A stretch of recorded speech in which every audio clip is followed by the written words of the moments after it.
Narasimhan, CEO, Colgate Palmolive India. Uday Kotak, founder of Kotak Mahindra Bank. Arundhati Bhattacharya, CEO, Salesforce India. Romal Shetty, CEO of Deloitte South Asia. Richard Premji, Chairman Wipro. Nitin Kamath, founder of Zerodha. Lakshmi Venu, Joint MD, Sundaram Clayton. And Kunal Shah, CEO, CRED.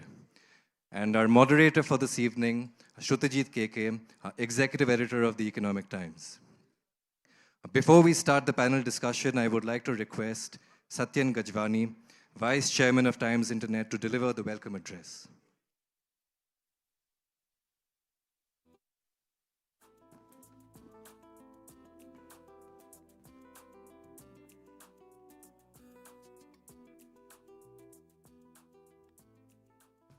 Welcome, everybody, and thank you for joining us as we celebrate the 25th edition of the Economic Times Awards for Corporate Excellence, the most prestigious honor for business achievement.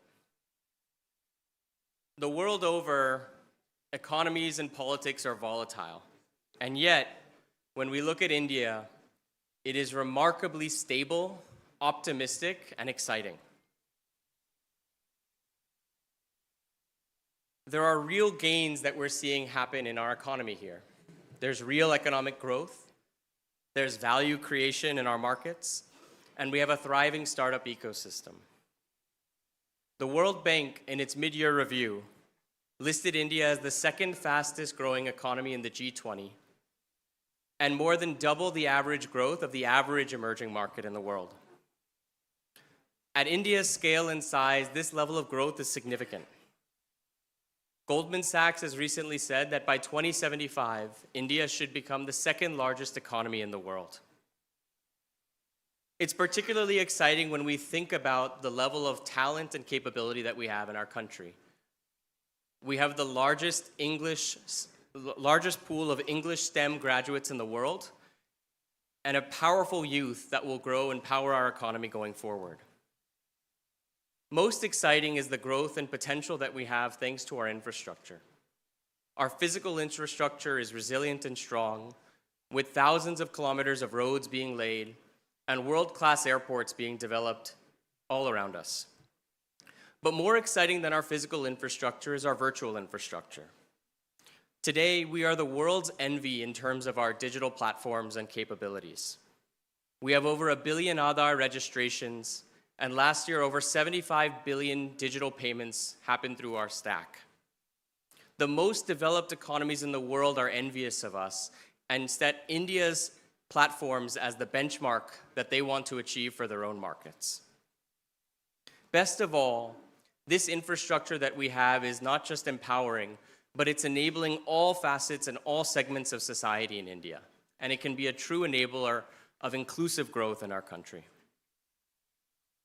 I'm very fortunate that we get to be up here today and talk about the country that we're in because it's so easy to be optimistic. And yet, we're fortunate today to have the scions of industry of our ecosystem really help us understand more about what's ahead. I'm hoping that they will share openly and candidly their perspectives on what we have as potential to capture, as well as the challenges that we'll have to face and overcome. Thank you all for joining us today, and please join me in welcoming our esteemed panel. Thank you, Satan. And over to Shrutajit KK now. Thank you.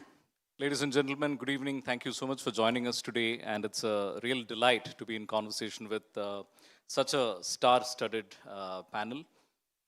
Our theme today is how can India thrive amidst global turmoil? What is the global turmoil we are talking about? I think a lot of it is quite self-evident. We have two hot wars going on right now, extracting a great deal of human cost, a lot of tragedies unfolding. As a consequence, and even otherwise, there is a lot of macroeconomic tailwinds around the world. There is currency volatility, there is high inflation in several economies. And there is a very real threat of the world splitting into blocks in a way that hasn't happened since the Cold War. In fact, the Harvard historian Niall Ferguson says that the Russia-Ukraine war is probably the one hot war before the next Cold War. And if that happens, it'll be a dramatic reversal of the forces of globalization that has played out and that has benefited a great deal of economies, especially the emerging markets like India. These forces have helped integrate our economies, supply chains, exports, all of that with the world. And those beneficial wins, as it were, stand the risk of being reversed. Apart from geopolitics and economics, there is also the unfolding reality that we no longer have a shared reality that we can rely on, a shared reality that are based on facts. There is misinformation, disinformation, weaponized misinformation, and with deep fakes and AI, what is reality itself and what is verifiable reality has become quite hard, and there are forces that are exploiting all of this. And of course, with the rise of generative AI, there is the question that artificial general intelligence is probably at our doorstep. And if that is so, what are going to be the consequences? It is famously said that that's the last invention that humans will make. Will there be mass unemployment? Will countries have to come up with policies to deal with those kind of scenarios? So that's the unfolding global scenario. And of course, as Satyan said, India is incredibly well poised to meet any challenges that come its way and also to exploit the opportunities that will doubtless arise from these factors. These are some of the elements that I wish to put before the panel today. With that kind of a context, what I would like to do is to open it up first for opening remarks. We'll start from the other end. What I would like the panel to do is to touch upon one element of both of these. What is the one aspect of global turmoil that you are familiar with that is impacting your business, your industry? And what is one aspect of what India can do to thrive under the circumstances? If you could touch upon one point in each of these categories, that would be great. Our industry is kind of limited to the startup ecosystem that we're dealing with. I think the investors that we're dealing with are telling us an interesting story that in our markets, it seems to be this complete distress and we should not be acting. And in this market, you're looking at everything just thriving. So it's often the situation of a mother feeling cold and putting sweater on the kid. So the investors are kind of looking at the markets and completely confused on how to deal with that because they see the enthusiasm and they go back to the original market and are confused. But I think in things that we need to change, I think the real issue we'll deal with is the per capita income that will kick in. The female participation of labor is a key input lever for us to get to a $10 trillion economy. And I think that numbers are not looking great. We've done Beti Bachao, Beti Padhao, and I think the Beti Kamao part is still pending. Pleasure to be here. And I think it's exciting to be in India in business at a time that is really India's decade. We're quite different from what we were 8 years ago. And today, like Satyan mentioned, we are a bright spot in a global VUCA world. If I look at my two industries, agriculture, we make farm equipment, and auto components, I do see the opportunities really outweighing the challenges in this volatility context. In agriculture, we have food security, itself a beacon of stability, but the time is definitely ripe for an ag-tech-driven second green revolution. We need a second green revolution based on research, innovation. We're a country of small farmers, so we really shouldn't copy solutions from other markets. We need to innovate in India for India and with a multi-stakeholder ecosystem. And that will give not only growth, but per capita and equitable growth across the rural sector also. Similarly, in manufacturing, it continues to be a core strength. As we can see, we're providing stability for a lot of investments coming in. At the same time, if we want the kind of enduring advantage that buffers us from economic cycles in the long run, we need R&D once again. Significantly more R&D spend, innovation, intellectual property housed in India for India and the world, and down the value chain. not just the big OEs, but also your metallurgy, your tool rooms, in a sense like Germany has in a volatile world. So I think for me, in my two industries, it's very positive. We have a great policy environment. The Prime Minister has also identified some of these areas like farmers as a key focus group. We have a collaborative policy environment and great engineering muscle. So really, it's up to us to make the most of it. Thank you. Thank you for having me here. Couple of things. We are, of course, there in 150 plus countries. So when I look at the 150 plus countries, India obviously stands out. And we are sort of across all sectors. So we're not actually in one sector as professional services. We provide all kinds of services. So, and every time there's been a crisis globally, India has actually done well. Deloitte India has actually done well. I don't want crisis to happen globally, but that's what has happened. But from a, and clearly what we're seeing in India, the innovations that we're seeing, the transformations that we're seeing, and the quality of talent that India actually has far exceeds any kind of global talent. And I'm not talking about the lowest levels of leadership, at the highest levels of leadership I'm talking about. Now, in terms of what India needs to do more, is we've done a lot of things faster, cheaper, better. But I think real innovation, real value, I think that is, and I think Lakshmi spoke about the fact of how much do we spend on R&D. And I think that is world-class products coming out of India. If that should be a significant focus going forward. First of all, good evening, everybody, and thank you, E.T., for having me here. You know, every time I look at India, I really am amazed by the potential we have. But along with the amazement, there is a restlessness. Restlessness about how soon we can really come up to potential. Because though we have come a long way, I think we still have much to achieve. And if you are looking at my industry, of course, you know, the overwhelming pace of technology evolution is something that it's very difficult to internalize and understand how quickly things are changing and how much we need to sort of, you know, speed up in order to keep up. And especially where Indian industry is concerned, I think there is a lot that they need to leapfrog to. Having said that, if you ask me what I most worry about or what I think is a very big priority, for me, there is only one word that can answer most of our problems, and that's education. And there I would say skilling is the need of the hour. While we have huge number of very talented people, but they still need to be skilled in the right way. I think, you know, that's something that's a priority, and that's what I worry about. Thank you. I think first on your question about our industry, which is the banking and financial services industry, the key question in our minds is who's going to win, Arthur Bunds or Paul Walker? And that's the big question around the world.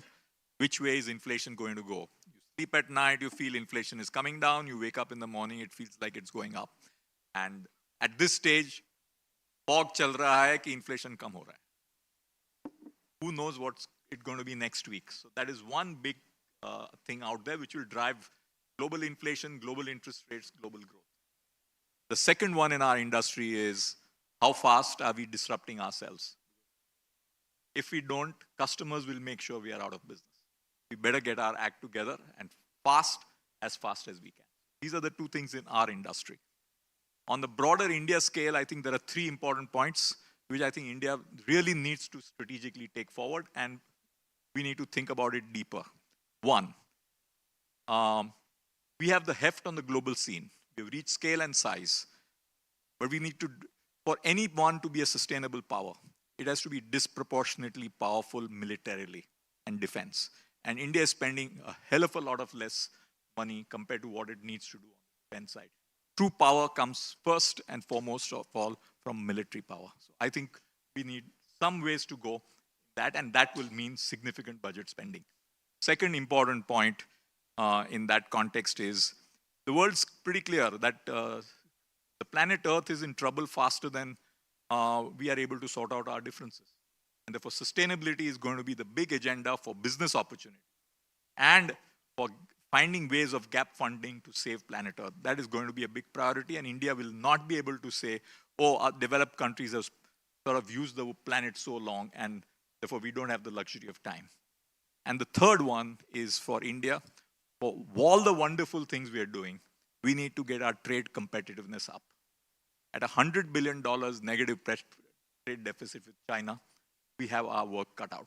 So if we get these things as a focus for India, I think it's clearly the next 25 years belonging to India.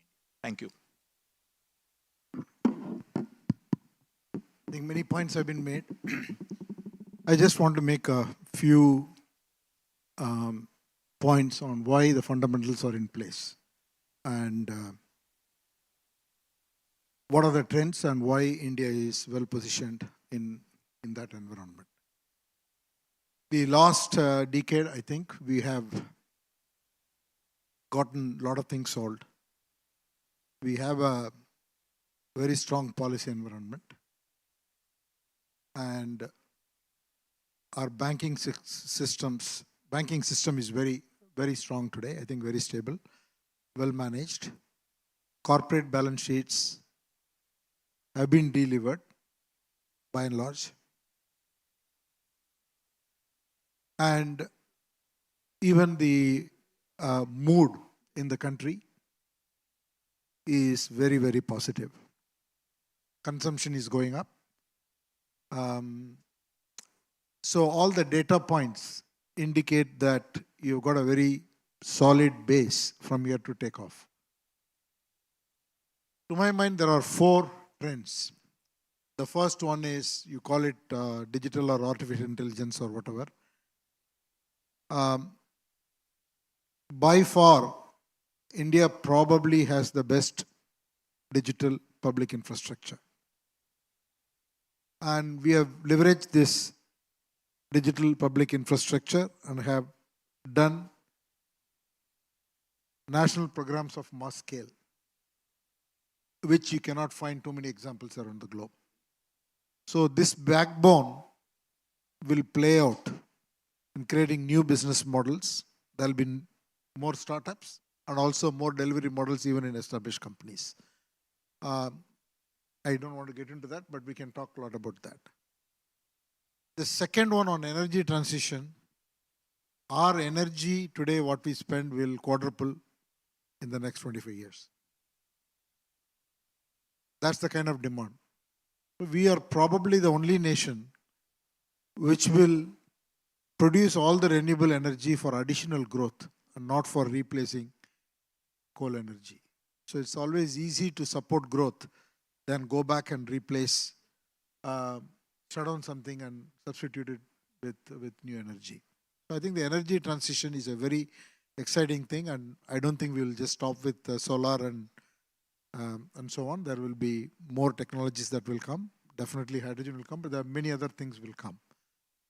SMRs will come. So I think over the next 25 years, it's going to be a very exciting energy story. Third, on the supply chain transition, whether it is a global crisis or not, the supply chain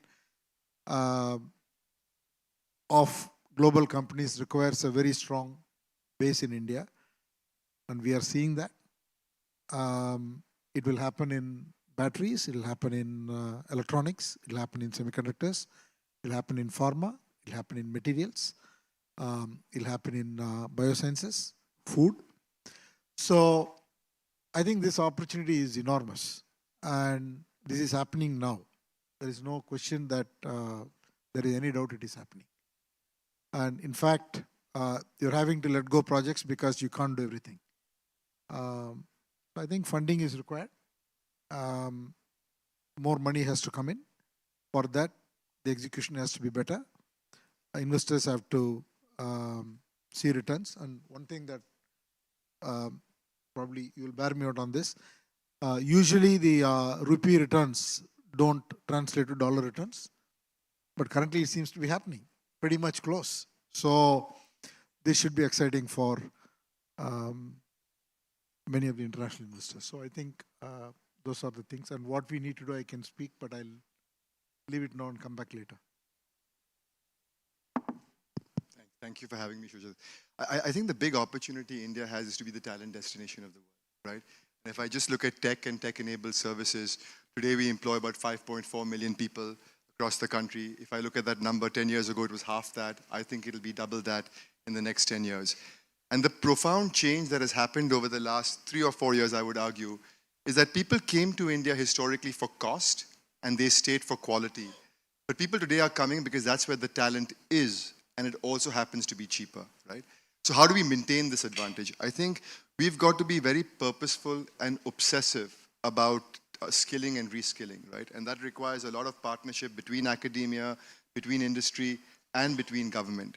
Because our play historically has been at the bottom of the value chain, but as new and new technologies emerge, as the opportunity of new technologies emerge, how do we move up the value chain so we truly become a differentiator from a talent perspective? So I think there's a huge, huge opportunity which is ours for the sort of complete mass capturing, and we shouldn't lose that. The good news is I think there's a lot of collaboration that does happen between industry, academia, and the government is incredibly actively involved. And I think we should sort of sustain that. So I think we can really own talent as we look out over the next decade. Hi, good evening, and thank you for having me here. I think taking it from an FMCG lens, I think what's exciting is that India consumption is the opportunity. We are already large, and the headroom to be larger is huge. So if our consumption per capita is X, even Indonesia is 2X on FMCG, and China is 3X, so the headroom is huge.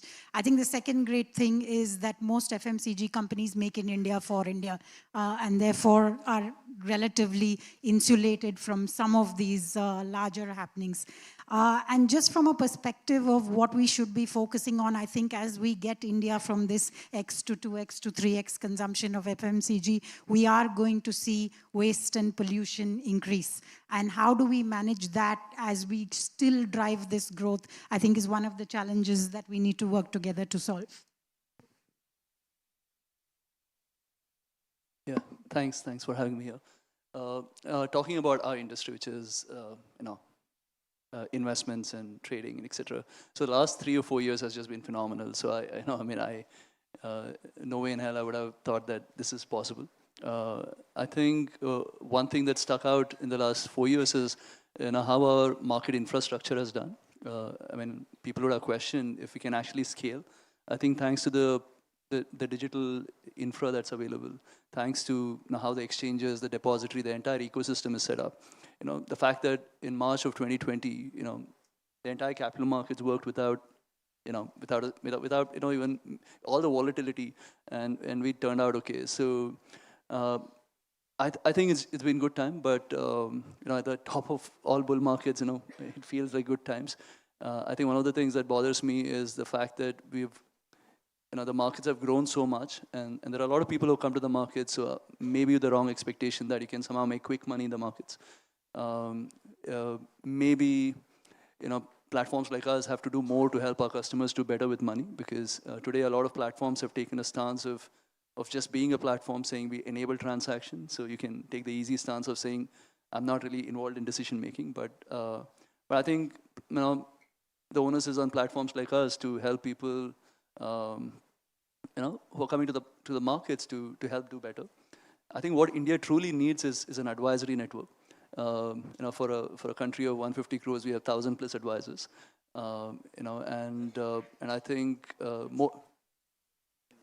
Yeah, registered investment advisors. So people who can help customers to, because today typically financial products is sold through distributors, but I think we need advisors who have no commissions from the manufacturers to be kind of selling financial products in the country. I think if we want the markets to truly expand and you want the customers to be truly sticking around for long periods of time, we need to find ways to enable the advisory network in this country. I think one of the problem statements there to solve is there is no predictability in cash flow for advisors, because if I'm your advisor, I have to come to you at the end of every month and ask you for an advisory fees.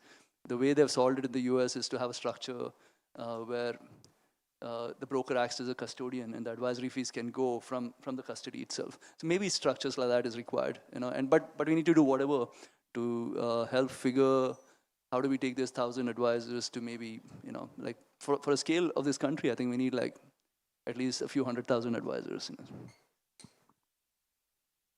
Nitin, you saying this reminds me. Nitin is a CEO I greatly admire, and Zerodha is obviously an incredible company.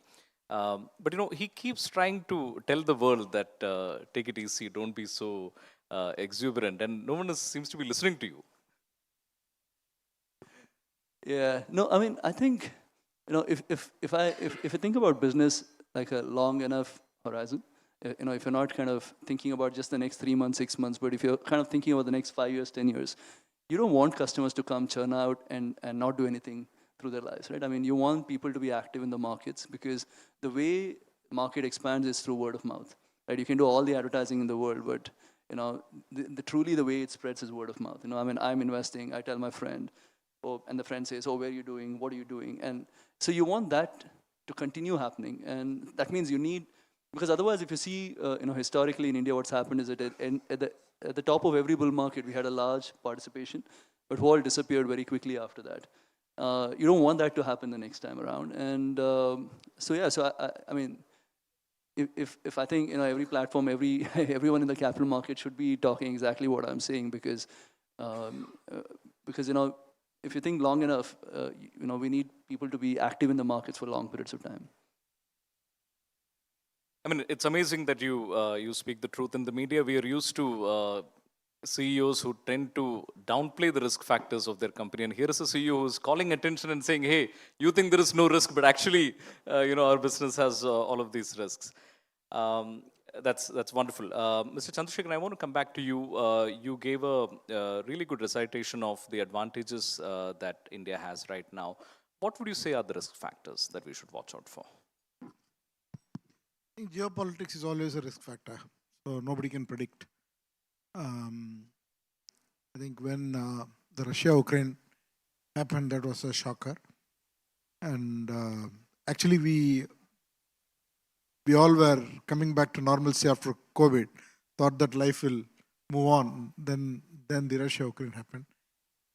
And before we could realize this whole Middle East one, Israel, Hamas happened.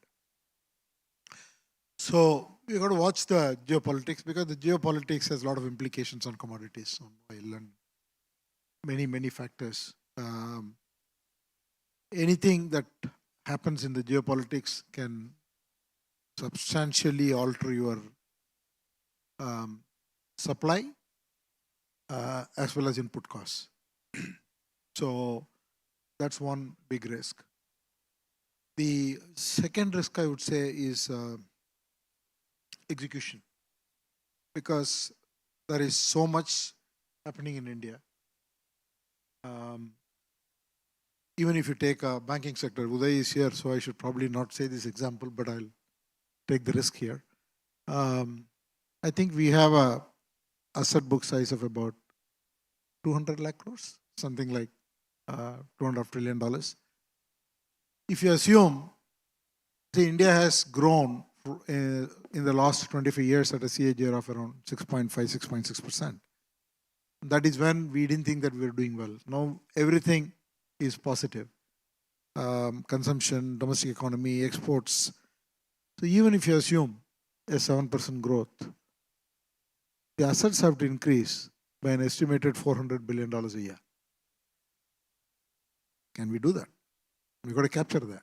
It's an enormous opportunity. You take every financial services, you take enormous wealth management, if you take, it's a huge opportunity.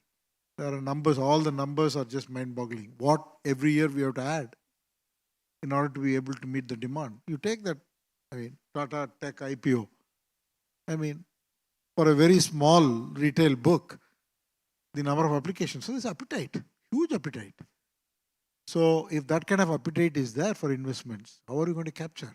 The execution risk is very, very critical, whether it is in terms of capital, in terms of execution, and in fact, the entire power infrastructure. I think the one single aspect globally for any country to win is only one: cost of power. Stability and supply and cost of power. Whoever is the cost of energy is able to do a fantastic job. So many things will happen.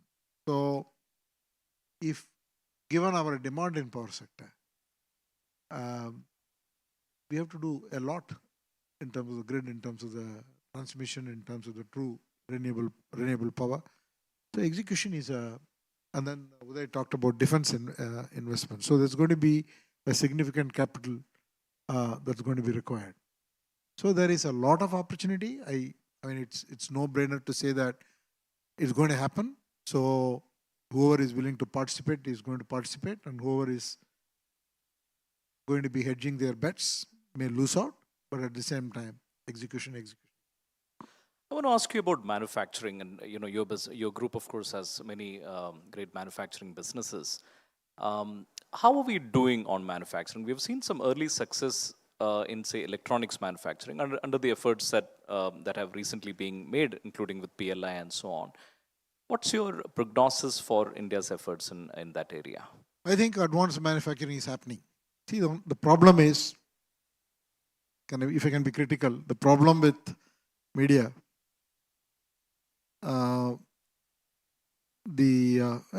any critique is the jury is out next day morning. So advanced manufacturing is not that can happen tomorrow morning. It's not an app that you can develop and launch in 1 week, right? So I think whether it is batteries, we are making significant investment, huge capital in manufacturing we are committing across sectors. Whether it is semiconductors, whether it is batteries, whether it is electronics, and the entire value chain will happen. There is a lot of demand and lot of opportunity. But it's not going to happen overnight. January 1st, 2024 or January 21st, 2025, you cannot declare victory. You will see growth. We will still do most of the things in a much faster timeline than anything that happened anywhere in the world, because all forces want it to happen. So when the manufacturing shifted to China, yes, it was the US companies wanted to do it and Western companies wanted to do it, but it was not like a do or die. Currently, the customers want it, companies want it, governments want it, geopolitics wants it. So there is a lot of stars which are aligned and rooting for it to happen. So it has to happen, but it requires capital, it requires talent, it requires infrastructure, right? And we will struggle with that. It's not going to be a smooth ride. So we'll struggle with some of that. But it's happening. I'm absolutely bullish and confident about the opportunity that is there. Awesome. I will now move on to Mr. Kotak and talk a little bit about interest rates. Mr. Kotak, we seem to be moving to a paradigm where high interest rates are becoming the new norm. Emerging markets like ours and the developing world have benefited for decades from the capital flows in this direction. Do you see a risk to that sort of structural flows? I wish I knew. And I think there's one point which I do believe is the era of very, very low interest rates, near zero interest rates, which we saw for a while. And genuinely lower rates even before COVID. I think that era seems to be behind us. Now, whether the sustainable rate, and I'm using the US rates, whether the Fed rate is going to be sustainably at 4%, 4.5%, but it's not zero. So we are in a world where there is going to be price for money, and money is not going to be available as most people thought about it. And therefore, from an Indian point of view, I think we have to assume, give or take, the current next year. Of course, the question is when interest rates come down. But we got to be clear that even if Indian inflation moves to, say, sustainably around 4%, which is the target of our system, a interest rate regime of repo rates between 5 and 6% at least is looking the foreseeable future on the lower side. Of course, if there are surprises, current rate, of course, is 6.5. Who knows? It could be higher. But therefore, I don't think businesses should be really planning on the basis that the base Reserve Bank repo rate is going to be below 5% in the foreseeable future or the next few years in terms of your planning, and from the current 6.5, and on the higher side, subject to what happens. I think the key issue for India is, I think 100, 200 basis points interest rates is something which we have to take it in our stride as the volatility. The key issue for India is capacity. And I think Chandra alluded to this. How are we going to create capacity? And Indian mindset historically has been, oh, let's do with a 2-lane road, when the requirement probably was 4-lane and we should have been building 6 lanes. So we end up building subpar capacity in many of our. How are we going to create capacity at scale? And I'm glad we're growing at 7% this year based on the estimates. So most people believe 6 to 7% is the growth rate, which is what we can sustain. But what India needs is 9%. And if we compound at 9% for the next 25 years, we'll be a 30 plus trillion economy. And we forget a very simple point, that we have a big denominator in terms of population. Despite us being the 5th largest economy in the world, our per capita is $2,500. And we are much lower in this. How do we get, if we grow at 9%, only then we will get over the next 20, 25 years, average Indians per capita being $15,000. And that's what we should aim. And then along with that, how do we create a true equitable structure, which enables this $15,000 per capita really benefiting the vast number of Indians? That's the Indian aspiration. So India has to build capacity. India has to build sustainability. India has got to make sure that we have wonderful cities, clean environment, everything works. And we will have to focus on things which are not very often popular to talk about. We have to internalize, of course, be proud of what we are good at, but deeply internalize things we got to get better at. And you're someone who has walked the talk in terms of speaking about things that are not necessarily popular. On everything we are discussing now in terms of execution, manufacturing, in terms of large ambitions, in terms of the size of the economy as well as growth, has to be underpinned by a very robust and sophisticated financial system, which is the industry you represent. You have said very clearly that there is bureaucratization of the financial system, and it is not agile enough, and it is somewhat killing entrepreneurial flair. My question to you is, do we have a financial system that justifies or that can do justice to our ambitions as an economy? So first, I must make it very clear that India has done brilliantly in managing its financial sector in the last 3 years, particularly post-COVID. And you got to look at the backdrop. India, if you look at the period 2010 to 2020, Indian financial system went through so much of turmoil. Post the global financial crisis, India became excessively exuberant, believed that the problems were the Western world problems, and then you saw the Indian financial system creak between 2010 and 2020.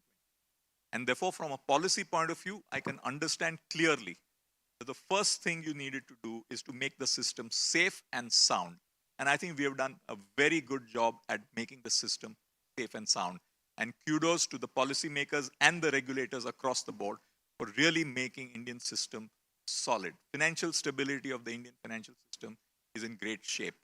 But we need to look forward. And how do we create scale? We need to have more cars, more roads, while we need to minimize accidents. So in some ways, it is getting that equilibrium right between sound financial policy, financial stability, ensuring that we don't make the mistakes we have made, and at the same time, how do we get an aspirational growth of 9% per annum GDP? Because that is India's aspiration. That is what will take India out of the bottom end of the middle income to a 5-digit dollar number in terms of per capita. And it is managing both together, which is our greatest opportunity going forward. Some of the language that Mr. Kotak has used in his remarks is also in his letter, the letter he wrote to the shareholders as he stepped down, in which he memorably says that the way to reduce road accidents is not to restrict cars, it is to build more roads and more highways and so on. let me, on account of, we had discussion about quality, we had some discussion about human capital. Rishad, let me come to you. On the rise of GCCs, the software exports industry has been a tremendous success story for India, perhaps second to none. There is now some talk that the rise of GCCs, where multinational companies are setting up their own captive units to do a lot of the work that they used to previously outsource to Indian software companies. That's a sort of a preferred mode, and their growth will come at the expense of domestic software companies. How do you view this argument? So, a couple of things on that, Shujit. One is, if I just look at the tech market globally, it's $5 trillion growing at 6 to 8%. So it's a big enough market for everybody to participate in, right? Just GCCs in particular, and I know that's become the flavor of the day, just to say some specific numbers, we have about 1,600 GCCs in the country. They employ about, 1.6, 1.7 million people, so they employ about 30% of the people the tech industry in India employs. They generate 20% of the output. So it's good for the country whether GCCs exist or not, because they create value for the country, they create export revenue for the country, etc., etc. The interesting thing about those GCCs is many of them, over 60% are very small. They're less than 500 people, so they're subscale. So I still believe, and maybe I'm looking at this with the glass half full, and I'm usually quite a sort of a balanced person as opposed to an optimist. But there are 3-4 things I think that tech services companies have an advantage of. One is the access to broad-based talent, and the broad-based talent that has an opportunity to work on multiple different things as opposed to working only for one customer and one industry. 2 is the advantage of bringing a diverse perspective, diverse across industries, diverse across markets, diverse across geographies to the customer. And customers love that. They want a perspective from outside of their industry. 3 is given the fact that that's because some of these guys are subscale, less than 500 people, the efficiency, both in terms of delivery and supply chain of tech services companies, especially the larger ones, I think is more efficient than some of the GCCs. And I think the ability to access innovation, the ability to invest in innovation, I think is also more deeper. So I don't worry too much, because I believe the market is big enough, but I also believe that tech services companies have a differentiator that they can bring to customers. But the other interesting thing, just if I may share one more thing, it's very interesting. 40% of the GCCs that have been set up have actually had a tech services partner work with them to set them up to begin with, right? So they actually work quite deeply in a collaborative manner than sort of in extreme silo. So I'm very optimistic about where the industry can go over the next 5 years, and there's enough opportunity for everyone, I think. Would you say that this trend will not put any margin pressure on your industry? I feel like we're having an investor call for the tech industry, but look, this is headline hunting. Look, there's always going to be pressure as spaces become more competitive, and you've got to find ways to differentiate yourselves and sort of keep margins competitive. I mean, there's always opportunity, there's always challenges, like in any business. Very well said, exactly like in an investor call. Mrs. Bhattacharya, let me come to you now. Continuing with the theme on the how robust and sophisticated a financial system do we need to have to sort of underpin our growth ambitions.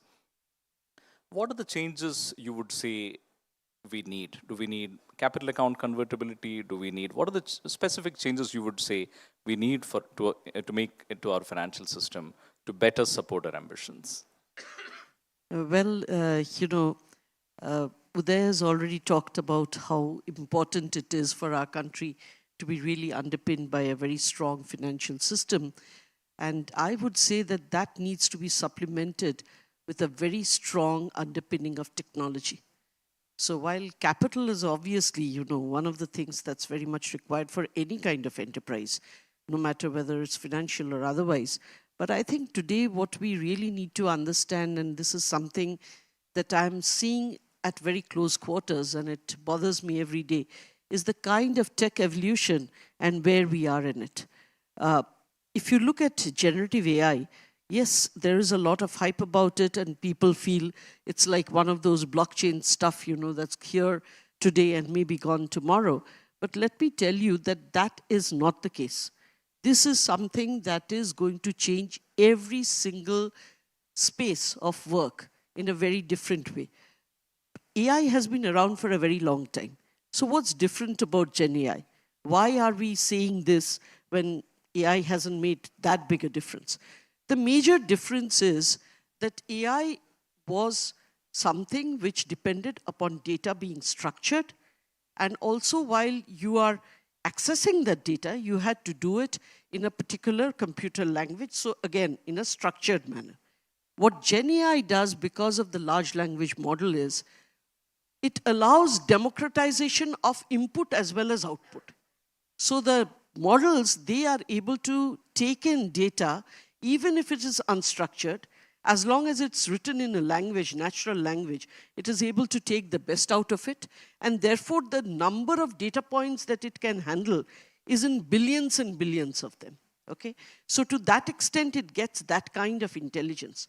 And similarly, when you're asking for outputs, you don't need to go to your analytics department. You can write out the query in the language of your choice today. It doesn't even need to be English, and you will get an intelligent answer back. So what it has really done is democratized access to AI, which we never had earlier. And therefore, something that is democratized, like say WhatsApp. Why is WhatsApp considered a killer app? Because it's so intuitive, anybody and everybody can use it, right? And that's what Gen AI is going to do. It's going to make AI democratic enough for people to put in a lot of stuff and for people to take it out. And therefore, it's very, very powerful. Powerful in the way we work, powerful in the way we learn. So you can imagine that a class of 60 students can now have individualized curricula with monitoring of individual nature, so that every single individual can proceed at their own pace. So you can understand the potential of that. Say, for instance, our state hospitals. Today, the way they are overcrowded, they are not able to be served. What Gen AI can actually do is get the data from each one of them so that the doctors have the preliminary diagnosis already, and then can actually spend time looking and speaking to the patient instead of just somehow scribbling down a prescription. So, the change it can bring for a country like ours, which is so short on basic services, is huge. But on the other side, there are risks as well. Like anything, it can be used for good purposes, it can be used for bad purposes, and those risks need to be mitigated before this comes out. And I do agree that this is still at the, if you compare it to a human being, it's still crawling. It's at a crawling stage, it's still not walking. But the fact of the matter is it's growing very, very fast. It's evolving enormously quickly. And that is what we are going to, see the impact of. And that is what we need to be aware of as well as prepared for. So whether it be financial services, whether it be any other services, that's something we should be preparing for that age. We really are at the cusp of a very big change. At least I feel so. I'm not sure that everybody would agree with me, but then I really feel that that's something we need to be very aware of. So you're more concerned about the delta in technology and not less so in the financial system? No, not that. What I'm trying to say that this delta in technology is going to impact every kind of enterprise, financial or otherwise. Got it. Thank you. Well, on that, let me come to you, Romil. You work with a lot of Indian companies on tech-based transformation. On a scale of 1 to 10, how would you say India Inc. is doing on leveraging technology for business transformation? Yeah, so I'll probably take it at two fronts. One is, and I'll probably give some examples. I think everybody has heard of FASTag, GST, but you see the impact, what it has actually done. We used to move, that is the road, in terms of road kilometers a day, we would travel about 250 to 300 kilometers. Our truck, our freight would travel, right? You take the United States, that's 800. Post GST, that is in 6 years now, we now travel about 600 kilometers, right? It's quite phenomenal, the change. At FASTag, because of one of the interesting things is, last year the FASTag collection was about 80 crores a day. This year it's 200 crores. Doesn't mean that the traffic has, or that many vehicles have actually come in. It's also transparency. But we saved 17,000 crores on fuel because the waiting time has moved from 12 minutes to 47 seconds. That's right. So you see some of the impact that digitization has actually done, which is not only impacting, in terms of speed of transport, but also in terms of just the ESG and everything else. Second, Mr. Goenka is sitting here in the room, so I thought maybe I'll take an example. Tech to automate, digitize is good, and that's the basic step. But when you start making business models out of it, so what they looked at, for example, is to say that, do I sell a tire per kilometer or do I sell a tire per capex? Now, this is a business model change, but how does tech enable it? Which is get all the IoT devices onto your tire, look at the demographics of where the fleet owner is actually driving, and then build an AI model and a machine learning model to say, how do I actually drive per kilometer? How can I charge? So if I drive in the Himalayas, if I drive in southern India, if I drive in the deserts, the pricing has to be different.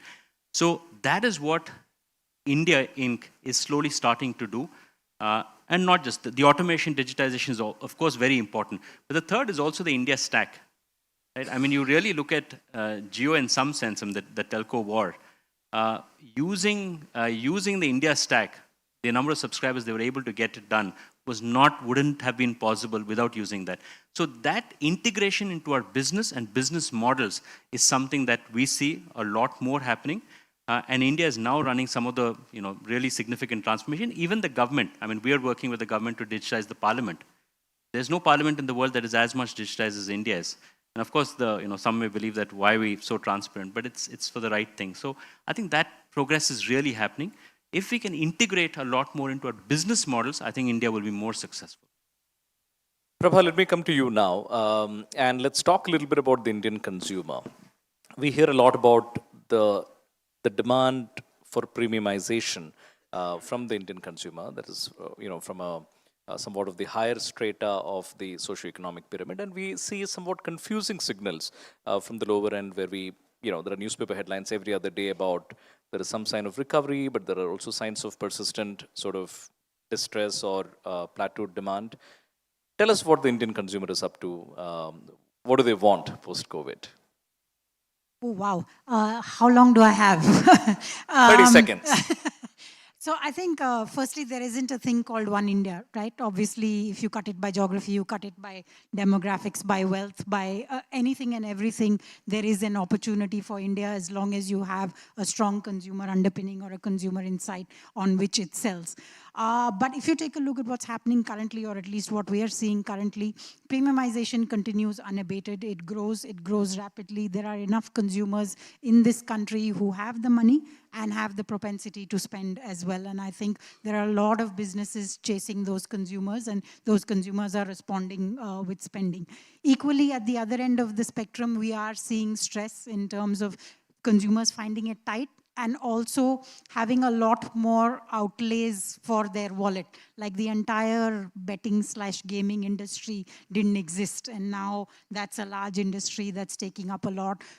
Everybody has a phone, you've got to pay for data. So there are a lot of expenditure. Education expenses have risen quite dramatically. So there's a lot of expenditure that wasn't there earlier that's now fighting for a share of wallet and putting pressure. We've also gone through this cycle of fairly high inflation, which has raised the price of a lot of FMCG products quite steeply. And so the combination of these does make it that at the bottom of the pyramid, the growth is quite slow. Thank you. Let me come to you now. The one policy excuse that about Indian agriculture that is always made, and you do a lot of work in the farm sector and with farmers, is that we have fragmented land holdings, and therefore we can never really do well in agriculture. Is that really true? Yes, that is, because the majority of our farms are still small or even marginal. And that's why the need for innovation comes. Today, that group of farmers is facing the brunt of climate change. There's often water shortage. Soil health has become an issue for them as well. And if we look at other inputs also, they may not be well suited for the needs of those farmers. So there are two areas where I think we need to tackle that. 2/3 of our country is still dependent on agriculture directly or indirectly. And a vast majority of those farmers are small farms. So the need for innovation is huge. And that has to be a multi-stakeholder engagement. Some of the positive things we're seeing, one is policy. The other is our farmers themselves, because of the dramatic increase in digital connectivity at their end, are pushing for innovation quite aggressively, creating their own innovation sometimes. We are, I think, have the highest or one of the higher proportions of self-employed globally, and a lot of that is in the rural segment. So some of that innovation is showing up there. So I think some multi-stakeholder engagement is a must. If it is a priority sector, we need some funding alignment around it and creation of hubs where you see universities, companies, the government, and customers themselves come together to create and design those innovations, be it in water management, farm management, whatever the area, that are uniquely designed for us. We can't at all copy what we see in markets where there are much, much larger farm structures. So that is definitely the need of the hour. To give you an example of the multi-stakeholder engagement, one thing we've done is to work with a few startups and universities. We're also at IIT Madras, overseas as well, and create farm management systems that we hope to bring over time to India. Precision farming implements that will save water, improve soil health, be better for the environment, and again, that is across stakeholders. We launched an electric hydrogen tractor prototype recently. And at some point when the maturity comes, surely there's quite a big opportunity for us to innovate in India, for India. It has risen as a focus group for the country economically and is critical for growth. The second is per capita growth. I do think we need an investment across the entire agri-system. Storage, handling, research on inputs, and importantly, value addition at source. It is one thing that we have very good production numbers vis-a-vis our population. But over and above that, if we could attract and create food processing hubs on one side, agri-tech hubs on the other side. The food processing hubs will really, the ag tech will make it productive and prosperous. The food processing hubs will also help retain value add in our country rather than shifting that to another country. So food processing is quite critical for per capita equitable growth that includes the rural sector. So I think really there's a lot to be done in rural India that can explode innovation, increase prosperity and productivity. The third is NGOs. We have a very strong NGO and government program ecosystem in this country that's very core to the sector. So for example, one of the interventions we've run is to provide a not-for-profit platform for customers to rent equipment to each other. So rather than buy new equipment, they're generating further income as a micro-entrepreneur rurally itself. The second is, with the digital infrastructure really picking up, we see our farmers finding very, very innovative solutions. They're able to find their own markets, innovate on their products, find the right prices. And that's something where we can work with that ecosystem, with NGOs, with the government, and see how do we then reach some of this integrated farming to the small and marginal farmers to help their rise into prosperity. So there's a lot to be done on ag tech innovation, on food processing, and on helping the below subsistence agricultural sector. Could you name one ag tech innovation that you've encountered that has impressed you the most? I think it has to be, I'll give you two. One is very simple and one is quite high tech. The simple one is actually, we had a contest recently where we had our customers propose engineering designs that are innovative to them. And one farmer said he had labor shortage in Tamil Nadu, and quality of labor was a shortage in his dairy, infecting his cows, reducing his output, hitting his income. So he has designed a milking machine that can be run on our tractor to, in fact, fill this labor shortage. So that's a very simple example. Another more high-tech example from the corporate side is something that we're working on in terms of with a startup on farm management systems, because precision, software-driven farming will be the future. The question is when. Thank you. Kunal, let me come to from farming to fintech. One way to summarize fintech today appears to be to say it's customers' delight, but regulators, maybe not nightmare, but at least not so delighted, it would seem. What's happening? I think when it's physical world, the businesses have their own natural constraints in terms of how things are done. When it comes to digital world, the lines get very blurred. And it's a function of who is in what business, really. For example, TikTok in China is also a very large e-commerce company, but also an equally large lending company. And when it comes to internet companies, revenue and profit pools seems to follow wherever the user seems to be spending their time versus all these labels we give to them in terms of fintech, e-commerce, short videos. All these labels are something that we are used to from the past, and now with AI coming in, the lines are get blurry very, very quickly. So therefore, the battle is of platforms versus what is fintech and things. So I think from a regulatory perspective, even companies that operate with multiple regulators have a challenge because regulators seems to be operating from the departments that they have. But the fact that the internet companies are born based on what users prefer to do is changing the way how it can be done. Now, the question is that the users are evolving much faster. All of us have a chief technology officer at our house between the age group of 5 to 20, which is driving the house's chief procurement behavior. And they don't seem to care about which tech are you from, as long as they like your app. And one of the common words that we deal with nowadays is that, oh, I don't want to work in an uncle company, right? And it's a very scary situation to deal with because how do we know that we are also not in that category very soon, because the pace of change is so quickly happening. So I think when we try to regulate something that can fundamentally evolve so fast, is always going to be a challenge. But the good news is that there is innovation happening at a much faster rate. We have regulator that is innovating faster than most fintechs are innovating. We've been to events where the governor goes on the stage and does demo of 3 new features that are coming in. So I think we are in an interesting market where it seems like everybody is trying to outcompete and innovate. And Uday mentioned about speed.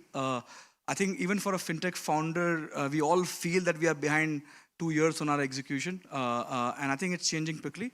But to predict which company will be in what business is going to be very hard when it comes to tech business, unless we create strong regulatory reasons to keep them in these boundaries.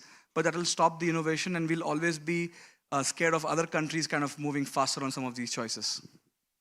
2 wisecracks on fintech have stayed with me. The first is the fintech industry is a consequence of the inability of banks to hire good graphics designers. And the second is that all fintechs will eventually become lenders, and that's really the only business model there is. The first one obviously gives your industry too little credit. But what about the second one? Is that really true? I think India's profit pools don't evolve as much as we think they evolve into different things. I think they are very close to laws of physics. You can find them in different forms of shape, but it'll remain in the same zone. So I don't think the method of distribution will change where the profit pools or revenue pools are. We'll probably be in the thing. And for example, we've seen the amount of e-commerce investment that has happened in the country. But if you look at the overall market cap and PAT, how many retailers make it to that list? So the thing is that there are many second-order effects that drive these behaviors. For example, one of the strong conjectures I have is that every country with low female participation of labor, a large chunk of market cap will remain financial services. You cannot change that. And that's going to be a big trend to change for a long period of time. Mr. Kotak, quickly to come to you, are we a bit too conservative on consumer credit? I'm of course referring to some recent regulatory actions. I think, let me put it this way. The size of the market is huge. The penetration of credit per capita is still low. However, you could have a situation where there are pockets where we may have landed up lending a lot more. Therefore, from a policy point of view, you start watching the pockets while keeping the big picture in mind, that the absolute penetration of credit in this country, whether it's corporate, commercial, SME, retail, is still at very low levels compared to the overall size. Therefore, the opportunity on credit is still huge, but you always have to watch out for particular pockets. And as long as you take care of that and take corrective action, the trend is clear. Thank you. With that, we probably have to close, but I would like to do one quick rapid fire of sorts where everyone has to answer one question, which is the one thing about India today that delights you, except for Rishad, from whom I would like to hear 2 ways in which India should leverage AI. Yeah, we'll start with you, Nitin, and we will do a raise that side. No pressure. No, look, first of all, you're giving me the mic. So one is, AI is a big word. It's, people oftentimes use it very loosely, like the way people use the word digital transformation. And so from my vantage point, let me demystify it. I think there are 2 big advantages. One, we should really leverage AI for productivity. Because if we want to grow 6 to 8% a year for the next 10 years, we have to be much, much more productive. One.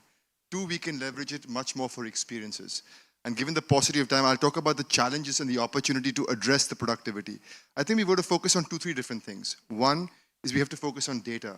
How do we make sure our data as a country is not siloed, it's not biased, it's accessible, it's clean? I think that's incredibly important. 2 is how do you access talent? We need much, much more talent. We need much more talent in different areas. Skills like prompt engineers, AI modelers, AI modeler validators, etc. There's huge opportunity around that. And the third, I would say, is infrastructure. If we want to be able to process data on scale, we're going to need much more compute and processing capability as a country. But I think there's a huge, huge advantage. I don't worry so much about the job challenge. I think like with any sort of technological change, there will be some losers and some winners, but we have to focus on reskilling and upskilling. So, wonderful. We'll go from here. One thing about India today that tremendously excites you. I think it's just the pace of financialization, right? As in, I think it'll lead to Indian entrepreneurs being able to raise money from India and then the wealth creation happening in India. So. I think it's the opportunity that's not in the distant future, but absolutely here and now. Slightly answer a different question than the question you asked, because there is many things to be getting excited about. I can go on and on. I think 3 things we have to do. We have to make sure that education and healthcare is available in equal measure to everybody. That's fundamental. And with a very targeted date, we got to get women back in the workforce. I think one thing which really excites me about India of today is the confidence of an average Indian that we can do it. I go back to the generation when a lot of my friends believed the opportunity was outside India. Today, it is here, it's now, and we got to make it happen. It's one team, one dream called India.